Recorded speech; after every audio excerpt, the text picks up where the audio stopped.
আপনি সফলতা পেয়ে যাবেন এই আমলের মাধ্যমে। অনেকে আমল করেন কিন্তু সফলতা পাচ্ছেন না। কোন কারণে সফলতা পাচ্ছেন না সেটা কিন্তু আপনারা বুঝেন না। ভিডিওটা কিন্তু শুরু থেকে শেষ পর্যন্ত দেখেন না। টেনে টেনে দেখার কারণে হয়তো আপনারা কিছু বুঝেন, কিছু বোঝেন না, নিয়ম কানুন মানেন না। কি কি নিয়ম দেওয়া হয় সেগুলো জানেন না বিদায় আপনারা মানেন না এবং করতেও পারেন না। তাই আজকের ভিডিওটা শুরু থেকে শেষ পর্যন্ত দেখবেন। চলুন তাহলে আমরা জেনে নিই এই আমলটি করতে গেলে আমাদের কি কি কাজ করতে হবে, কি কি প্রয়োজন এবং কি কাজ করতে হবে। এখন আসুন আমরা মেন কথাগুলো বলে নিই। দুইটি লবঙ্গ আপনার হাতের তালুতে নিবেন। ধরে নিন এই দুটি হচ্ছে একটি লবঙ্গ। এটি কিন্তু লবঙ্গ নয়, আমি আপনাদেরকে এক্সাম্পল দিচ্ছি অথবা বোঝানোর জন্য আমি এই দুইটা জিনিস নিয়েছি। এই দুইটি ধরেন আপনি লবঙ্গ নিয়েছেন, আপনি দুইটি লবঙ্গ সংগ্রহ করে নেবেন। সর্বপ্রথম আপনি যে কাজ করতে হবে, পবিত্রতা অর্জন করবেন, যেন অপবিত্র কোনো ছোঁয়া আপনার মধ্যে না থাকে। বুঝতে হবে অপবিত্র অবস্থায় যদি আমলটি করেন তাহলে কোনো অবস্থাতেই আপনি এই আমল করে সফলতা পাবেন না। প্রিয় দর্শক, আমলটি করার জন্য পূর্ব শর্তটি হচ্ছে আপনি চ্যানেলটিকে সাবস্ক্রাইব করতে হবে, ভিডিওটা শেয়ার করে দিতে হবে এবং কমেন্ট বক্সে অনুমতি নিয়ে আমলটি করতে হবে। যতক্ষণ পর্যন্ত অনুমতি পাবেন না ততক্ষণ পর্যন্ত আমলটি করবেন না, অপেক্ষায় থাকবেন কখন অনুমতি দিচ্ছি। প্রিয় দর্শক, এখন কথা হচ্ছে আপনি ভালোভাবে উজু করে নেবেন, সুন্দরভাবে পবিত্র হবেন। অপবিত্র থেকে আপনি পবিত্র হবেন, প্রয়োজনে গোসল করে নেবেন, ভালোভাবে গোসল করবেন, তারপরে ওযু করবেন। ওযুর শুরুতে পড়ে নেবেন আউযু বিল্লাহি মিনাশ শাইতানির রাজীম বিসমিল্লাহির রহমানির রহিম। আউযু বিল্লাহ এবং বিসমিল্লাহ পড়ে নেবেন, যাতে করে ওযুর ক্ষেত্রে শয়তান কোনো প্রকার বাধা দিতে না পারে, আপনাকে কোনো ওয়াসওয়াসা দিতে না পারে, কোনো কুমন্ত্রণা দিয়ে আপনাকে অভোলা আত্মভোলা করে ওযুর মধ্যে কোনো ডিস্টার্ব যেন না দিতে পারে। আর বিসমিল্লাহির রহমানির রহিম পাঠ করে নেবেন। এতে করে মহান আল্লাহ তাআলা আপনার ওযুর মধ্যে বরকত, খায়ের এবং যা কিছু আছে সবকিছু দান করবে। ওযুর পরে ছোট্ট একটি আমল করবেন। নবীজি বলেন কেউ যদি ওযুর পরে ছোট্ট আমলটি করে আল্লাহ তাআলার তৈরি 8 জান্নাতের দরজা তার জন্য খুলে দেওয়া হবে। যে কোনো দরজা দিয়ে সে জান্নাতে প্রবেশ করতে পারবে, কোনো বাধা, কোনো প্রতিবন্ধকতা থাকবে না। সুবহানাল্লাহ। সে আমলটি হচ্ছে ওযুর পরে একবার কালিমায়ে শাহাদাত পাঠ করবেন। আশহাদু আল্লা ইলাহা ইল্লাল্লাহু ওয়াহদাহু লা শারীকা লা ওয়া আশহাদু আন্না মুহাম্মাদান আবদুহু ওয়া রাসূলুহু।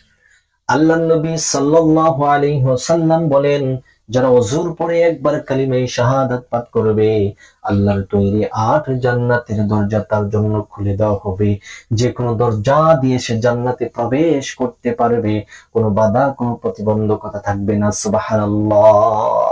তাই আপনি এরকম ভাবে ওযু করে নেবেন। এরপরে আপনি পবিত্র বিছানাতে বসবেন। বসে সর্বপ্রথম 3 বার ইস্তেগফার পড়বেন। আস্তাগফিরুল্লাহ রাব্বি মিন কুল্লি যামবিন ওয়া আতুবু ইলাইহি লা হাওলা ওয়ালা কুওয়াতা ইল্লা বিল্লাহিল আলিয়্যিল আযীম। আস্তাগফিরুল্লাহ রাব্বি মিন কুল্লি যামবিন ওয়া আতুবু ইলাইহি লা হাওলা ওয়ালা কুওয়াতা ইল্লা বিল্লাহিল আলিয়্যিল আযীম।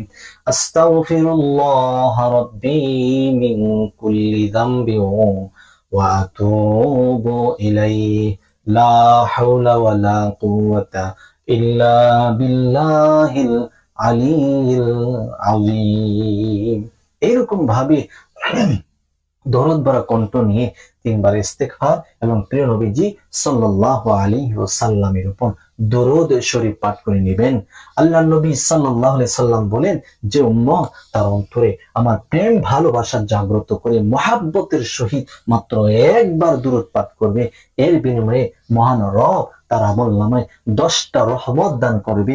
যে 10টা রহমতের বিনিময়ে বড় বড় 10টা আযাব এবং গজব থেকে, বিপদ থেকে আল্লাহ তাআলা তাকে উদ্ধার করবে, তাকে হিফাজত করবে। সুবহানাল্লাহ। শুধু তাই নয়, আল্লাহ পাক রব্বুল আলামিন তার গুনাহ খাতা থেকে 10টা বড় গুনাহ কেটে দিবে। ওই দিন যদি তার মৃত্যু হয় আল্লাহ পাক রব্বুল আলামিন সরাসরি তাকে জান্নাত দান করবেন। সুবহানাল্লাহ। অর্থাৎ আপনি দুরূদ পড়বেন তো আপনার নিজেরই লাভ। তাই 3 বার নবীর উপর দুরূদ পড়বেন। আপনারা চাইলে এই দুরূদটি পড়তে পারেন, দুরূদে ইব্রাহিম। আল্লাহুম্মা সাল্লি আলা মুহাম্মাদ ওয়া আলা আলি মুহাম্মাদ কামা সাল্লাইতা আলা ইব্রাহিম ওয়া আলা আলি ইব্রাহিম ইন্নাকা হামিদুম মাজিদ। আল্লাহুম্মা বারিক আলা মুহাম্মাদ ওয়া আলা আলি মুহাম্মাদ কামা বারাকতা আলা ইব্রাহিম ওয়া আলা আলি ইব্রাহিম ইন্নাকা হামিদুম মাজিদ। এই দুরূদ 3 বার পড়বেন। কেউ যদি এই দুরূদ না পড়েন তাহলে এই ছোট্ট দুরূদটি পড়তে পারেন, সাল্লাল্লাহু আলাইহি ওয়াসাল্লাম, সাল্লাল্লাহু আলাইহি ওয়াসাল্লাম, সাল্লাল্লাহু আলাইহি ওয়াসাল্লাম। এই দুরূদ 3 বার পড়ে নিতে পারেন। প্রিয় দর্শক, এখন কথা হচ্ছে আপনি এরকম ভাবে আমলটি করবেন। এই 2টা লবঙ্গ নেবেন। সর্বপ্রথম একটি লবঙ্গ আপনি ডান হাতের তালুতে রাখবেন। এইভাবে ধরেছেন, ধরে আপনি পড়বেন মহান আল্লাহ তাআলা এই সিফাতি নামটি। আল্লাহ তাআলার অসংখ্য সিফাতি নাম রয়েছে। আল্লাহ তাআলা বলেন, ওয়ালিল্লাহিল আসমাউল হুসনা ফাদউহু বিহা। আমার অসংখ্য আসমান এবং সিফাতি নাম রহিয়াছে, যে নামগুলো আমার বান্দা বান্দি যদি আমাকে ডাকে, আমাকে স্মরণ করে, যে নামের যেই ফজিলত রহিয়াছে সেই ফজিলত আমি আল্লাহ তাকে দান করব। তো আপনি যদি এই নামটি এরকম ধরে লবঙ্গটি হাতে নিয়ে পড়বেন, ইয়া বাইসু, ইয়া বাইসু, ইয়া বাইসু, ইয়া বাইসু, ইয়া বাইসু, এরকম ভাবে 7 বার পরে আপনি একটি ফু দিবেন। যখন একটি লবঙ্গ হাতে নিবেন তখন আপনি যাকে বশ করতে চাচ্ছেন ওই প্রিয় মানুষটির উদ্দেশ্যে নেবেন, যে এমুকের উদ্দেশ্যে এই লবঙ্গটি হাতে নিলাম। তখন 7 বার পরে এই লবঙ্গটির মধ্যে একটি ফু দিবেন। এরপর এই লবঙ্গটি অন্যত্র রেখে দ্বিতীয় আরেকটি লবঙ্গ নিবেন, যে আপনি বশ করতে চাচ্ছেন আপনার নাম নেবেন, যে আমার উদ্দেশ্যে আজকের এই লবঙ্গটি হাতে নিলাম। তারপর পড়বেন ইয়া বাইসু, ইয়া বাইসু, ইয়া বাইসু, 7 বার পড়বেন। তারপর 2টা লবঙ্গ একত্রে করে আপনি 3 বার দুরূদ শরীফ পড়ে নেবেন, সাল্লাল্লাহু আলাইহি ওয়াসাল্লাম, সাল্লাল্লাহু আলাইহি ওয়াসাল্লাম, সাল্লাল্লাহু আলাইহি ওয়াসাল্লাম। এরপর একটি ফু দিবেন 2টা লবঙ্গ। এরপর এই 2টা লবঙ্গ কালো সুতার মাধ্যমে ভালোভাবে পেঁচিয়ে এটাকে পরিষ্কার স্বচ্ছ স্রোতে, নদীর স্রোতের মধ্যে নিক্ষেপ করবেন, ফেলে দিবেন। যদি কারো কাছে পরিষ্কার পানি অথবা স্রোতওয়ালা পানি নদী না থাকে, সেক্ষেত্রে আপনি পুকুর অথবা মাটির নিচে দাফন করে নিতে পারেন। প্রিয় দর্শক, এই আমলটি কারা কারা করবেন? আমলটি স্বামী স্ত্রীর জন্য করতে পারবেন, স্ত্রী স্বামীর জন্য করতে পারবেন।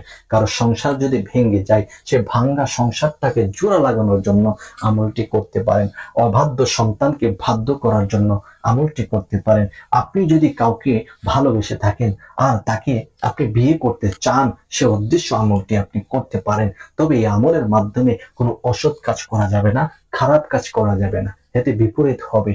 যদি আপনারা সহি নিয়তে সহিভাবে আমলটি করেন, নিয়ম কানুন মেনে, তাহলে আপনারা সফলতা অর্জন করবেন ইনশাআল্লাহ।